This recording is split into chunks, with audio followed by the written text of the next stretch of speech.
and welcome everybody to this week's Market Share, the short weekly segment brought to you by MKR, where we bring you all the noteworthy news and updates surrounding digital media and the world today. I'm your host Genevieve, and we've got some cool stories for you this week, so let's get started. First up, let's talk about Lyft and some of its new advertising offerings. More ads will be coming to Lyft, such as rooftop ads, in-car tablets, out-of-home display panels along bike share stations in cities like New York, and display ads. Lyft is still offering other features like Lyft Skins, which turns the miniature Lyft cars in the app into Vita Coco coconuts, Cardi B, and even the Oscar Mayer Wiener mobile. And I really hope you're all taking advantage of this entertainment. Now that there is a growing market for in-vehicle digital ads as cars become more connected with larger infotainment screens, Lyft is so ready to cash in. These infotainment screens will allow riders to track their route, rate and tip drivers, and control the music through Lyft's partnership with iHeartRadio. The services plan to roll out to 25% of its rides in Los Angeles, Chicago, San Francisco, and Washington, D.C. by the end of the year. Apparently, a portion of the revenue will go back to drivers, but since they haven't released the numbers there, we highly doubt it will be very much. At this time, the ad business will only target based on time and location, not personal data. So it looks like Lyft is getting ready for the impending lack of cookies.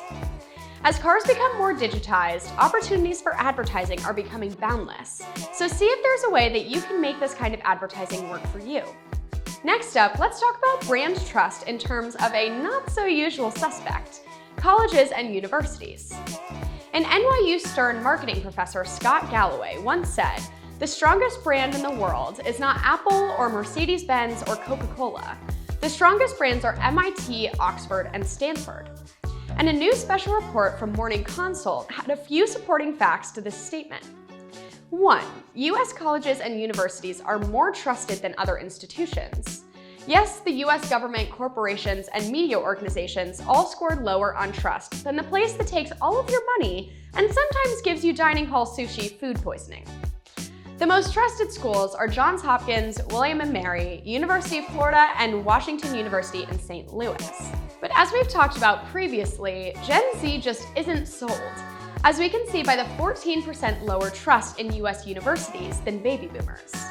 Gen Zers' I want to be a TV or movie star phase is actually an I want to be famous on TikTok or YouTube phase, which is truly frightening to many, obviously.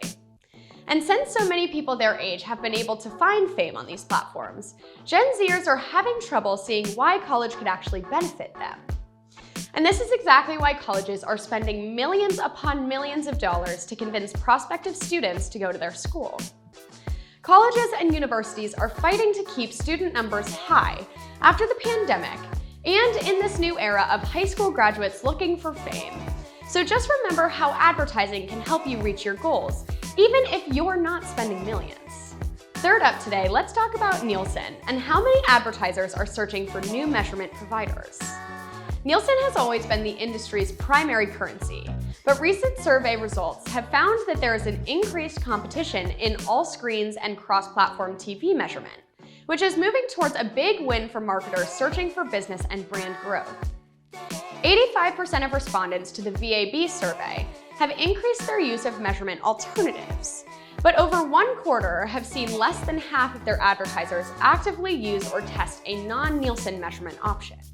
Although Nielsen still has a large share of the market, 175 advertisers are engaging with publishers around new solutions, and this just happens to be a decent chunk of the TV ad market. Measurement solutions for multi-screen formats were most frequently applied to linear TV, streaming, connected TV, and over-the-top. Even though alternative measurement and currencies could become huge this year, the results explain that though interest and investment have increased, we're still in the early phases of meaningful alternative measurement. Last up today, let's talk about hunting for a place where people really notice your brand, otherwise known as the sky. If you're out there lounging on the beach this summer, you should make sure you remember to look up. At the Rockaways or Coney Island, you can see ads for The Bachelorette or for the beachwear brand Fair Harbor, while at the Jersey Shore, you can see ads for Dunkin' and Wawa. Even though this is no metaverse activation or TikTok trend, These types of ads are impossible to ignore, mute, or skip. Alcohol brands, streaming platforms, film studios, delivery apps, startups, sports teams, and local retailers all choose aerial advertising for different purposes. For example, in many beach towns, aerial ads may be one of the only places for advertisers to reach vacationing consumers who are hard to reach. But it's not as easy as it looks. Most prints are 40 by 8 feet long, and if they fold or wrinkled or are displayed at the wrong angle, all your money falls into a pit you can't get back. This is why aerial banners should be the icing on the cake, not your primary strategy.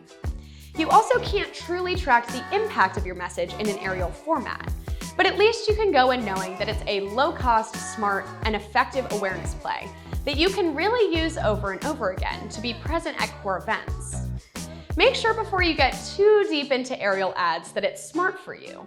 Whether you're a sunscreen company that beachgoers can easily find in local convenience stores, or a reality TV show going after viewership from the people sipping drinks on the beach.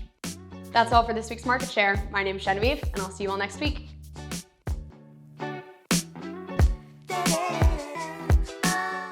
I'm your host, Genevieve, and we've got some cool stories for you to... What? As we can see by the 14% lower trust in you... I was on a roll.